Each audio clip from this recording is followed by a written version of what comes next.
What's up, guys? Welcome to episode 13 of Overrated, Underrated with Resilience Training and me, Coach Mike. This is that talk show where you guys give me topics based in fitness, nutrition, or sports performance, and I let you know whether I think they are overrated or underrated. Let's go ahead and get into this week's responses. Are 20-minute workouts effective if I'm doing that 2 or 3 times a week? This is a good question. The CDC recommends that we work out 30 minutes a day, 5 times a week. But that's if we're working out with moderate intensity. If your training intensity is ramped up to vigorous, then the CDC scales down their recommendation to training for 20 minutes, 3 to 4 times a week. There was actually a recent study done, posted in the JAMA Network Open, evaluating the health of over 81,000 patients between the ages of 42 and 78. The research showed that just doing 20 minutes of vigorous exercise 4 times a week boosted the immune system, improved insulin sensitivity, and benefited both lung and heart health. So I think it's safe to say that even as little as a 20-minute training session is enough to get and to see gains. Part of my job when I take on a new client who has a busy life is to convince them of that. Even in that small half-hour window you have enough time to change,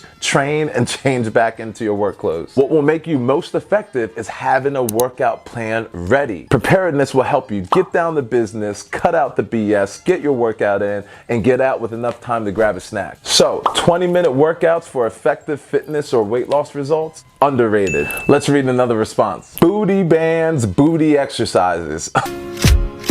Alright, so I'm going to focus more on the band side of this question. I'm sure you've seen it somewhere on social media, maybe at your local gym. Women exercising, maybe doing some squats with that fabric band around her knees, or doing kickbacks on the Stairmaster, or maybe she's rocking that band as she does her glute bridges. But I think the question this person's trying to ask are booty bands effective in growing a booty? If you want to grow your booty, there are a number of things you have to do. The number one thing you have to do is progressive overload. You have to use heavy weights. Your body is not going to adapt. Your muscles are not going to grow unless they are pushed to their limit. And the only way to safely push them to their limit is with progressive overload. That is using weight that you can progressively rep out until failure and training that way until sometime later, maybe a week from now, a month from now, you can do more weight in that exercise. Exercises like squats, deadlifts, glute bridges, step downs, step ups, lunges. Those are the movements, the compound lifts that are gonna help you grow your gluteus maximus. The number 2 thing you're gonna have to do is eat. If you're not getting enough calories, you're not gonna grow that booty. Shocked! This is shocking news. If you're adhering to step 1, progressive overload, and you are training with heavier weights, you are going to have to put some calories in your system to 1, be able to do it, and 2, to be able to let your body recover and heal so you can get stronger. Think about it. To build, you need resources, right? You can't build a house without wood, nails, all that stuff. So your body is going to need calories to build that booty. The number 3 thing you're going to need is patience. Rome wasn't built overnight, and neither will that booty be. So doing 1 and 2 and mixing it with patience is gonna get you that booty that you want. Notice that booty bands weren't number 1 on the list, number 2, or number 3. Of course, you can put them in the mix, but booty bands alone are not gonna create that figure that you might be looking for. So, booty bands to build a booty, overrated. All right, response number 3. Does drinking apple cider vinegar help speed up weight loss? You know what? I get this question often. Apple cider vinegar has been this health tonic that people swear by, and they have for hundreds of years now. And yes, while research shows that it can help lower blood sugar levels and it can help suppress your appetite, apple cider vinegar isn't likely to be effective for losing weight. Now, if you are mixing that with other health habits, such as exercise, drinking more water, walking at least 7,000 steps a day, eating whole foods, then of course it'll help you lose weight. But thinking apple cider vinegar is like a magic potion that's gonna help you shed body fat, you done lost your damn mind. So, apple cider vinegar for weight loss, overrated. Let's do one more. Lifting during your season.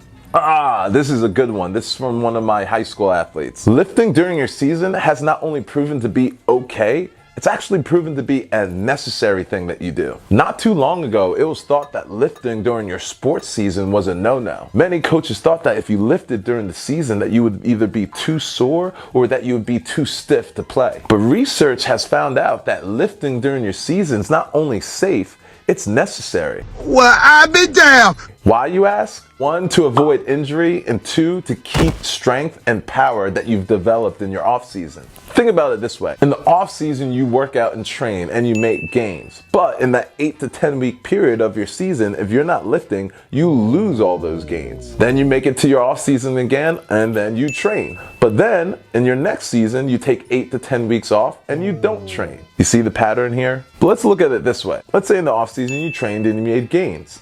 But during the season, you had a smart and concisive in-season program which helped you keep a little of the gains that you made in the off-season. Your regression will only be this much. So now when you enter into your next preseason, you already have a really good base. And then you make more gains. And then in that next season, you have an in-season lifting program that helps you keep your regression to a minimum. You see the pattern there? By the end of a 3-year period, look at athlete A versus athlete B.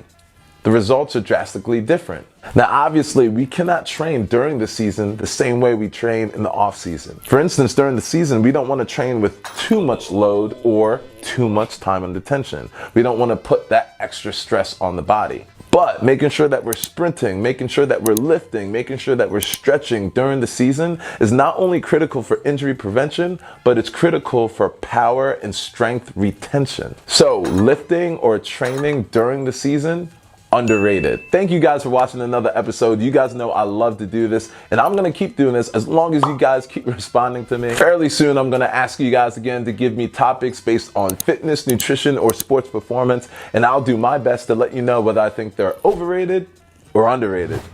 Stay resilient.